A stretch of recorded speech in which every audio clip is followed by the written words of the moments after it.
Image creation is all about light. So on this channel, we've been slowly improving our video quality, learning along the way. And to be honest, you know, you can get by with a fairly cheap setup, but I'm always interested in checking out what's new and what might work best in my setup or setups as I'm planning a different studio space. So to that end, we've got a chunk of a light right next to me, the Viltrox Weeylite Ninja 400 Mark II. Let's check it out.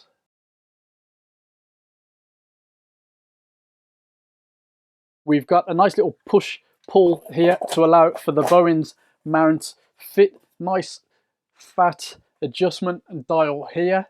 So that is dead secure. We can tighten up there, and that is a nice solid chunk. Everything feels very well built. We have a nice plastic handle on the back there too, and this can actually be adjusted to any position you want. It seems that the gears in here are well fitted, well dampened too. So that is the actual head unit, but you need the control unit to go with it, so let's check that out. We've got the master control connectivity, the Type C, DMX in and out, and of course on the back the power supply. Now if you flip it round to this side, you can see the V-mount ports. Everything seems very well fitted, and on the side we've got a little mount which we're going to use to clip it to a stand now. Very fast. The control unit, as you can see, comes with a mount, so you can attach it to the same stand or a separate stand, so you can move it wherever you want within the limits of the cable. And obviously, even if you're using battery power, you're still going to have a cable between your controller and your unit itself, so bear that in mind.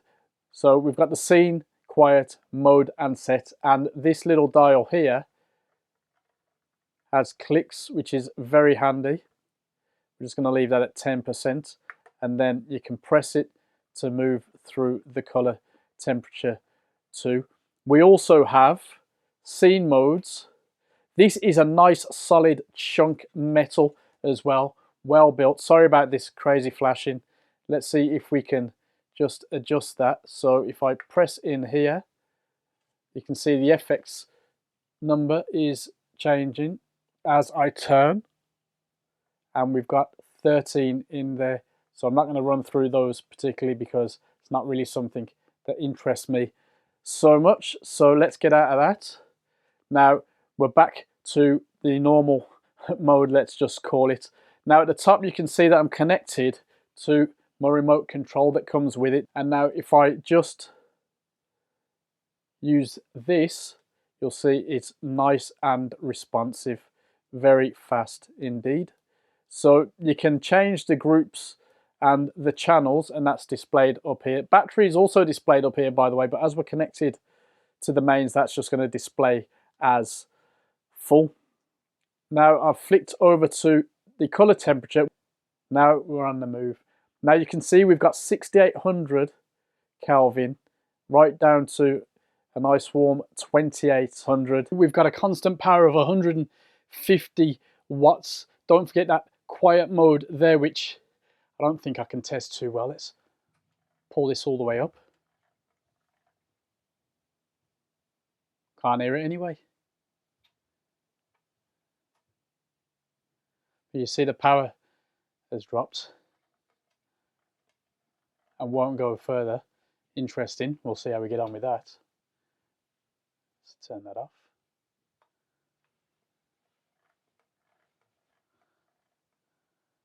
We're back up to full. Let's drop it down to get somewhere comfortable. Maximum brightness in lumens is 12,750. Maximum illuminance 16,700 lux per meter. Now don't forget, we can use the app if we want, but I'm quite happy with the remote control for the simpleness. Here we are then, we're using the Weeylite Ninja 2 in a LAOFAS, I think that's how you say it, lantern softbox, something a little bit different to what I normally use, but I've got this LAOFAS lantern and I've got this huge LAOFAS softbox, which probably would have given us a real nice major bit of fill, but I'm saving that one for when my studio space is ready, my new little space that I'm going to use as well as this space. Anyway, this Weeylite Ninja 402, I seem to have put it up to 100%. Didn't really mean to do that, but never mind. 5600 Kelvin. We're going to put a fill light on, which is going to be the Ninja 200, which I haven't featured yet because I'm still waiting for the battery adapter bits and pieces. I think that's what it is anyway. We've got it in a softbox, VP45 I believe it's called, which came with it. So let me just turn that on now. Just looking on the screen, all seems pretty good. So let me just mention that the Viltrox Ninja 400 comes with a nice carry case, very decent grab handle there. It's got a strap in there too and all the relevant compartments. Now the Ninja 200 also comes with a case, which is a lot smaller, so kind of easier to show you. But yeah, it's a nice bit of thought gone into that by Viltrox. Happy with that. Would be even happy if they brought out that 13mm lens for Fujifilm. Anyway, this seems like a nice little setup.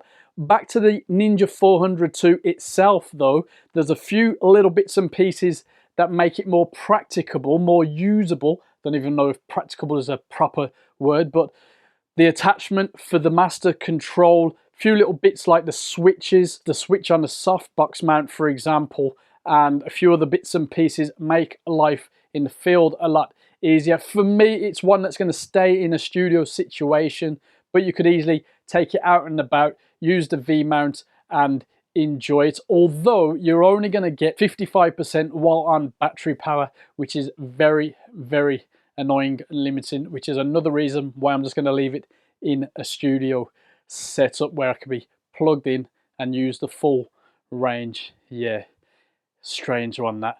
Now, I haven't had a problem with the fan noise from it. It's got a quiet mode, but I haven't had to touch that. In fact, that will also cut the power down.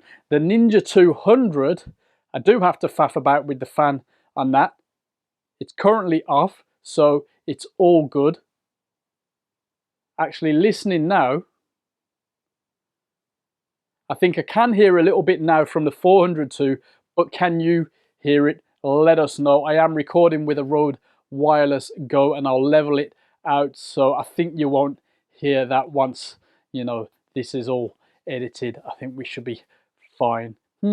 So £289, nice solid bit of kits.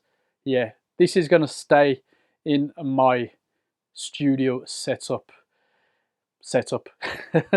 Let us know what you think about this, if you've used it or if you recommend anything else from Viltrox in the lighting, you know, world. We're already well into the Fujifilm lenses and awaiting more, so yeah, we're happy with that. Nice little number that they've put out here. Keep it up, Viltrox. We're happy to see what you've got next.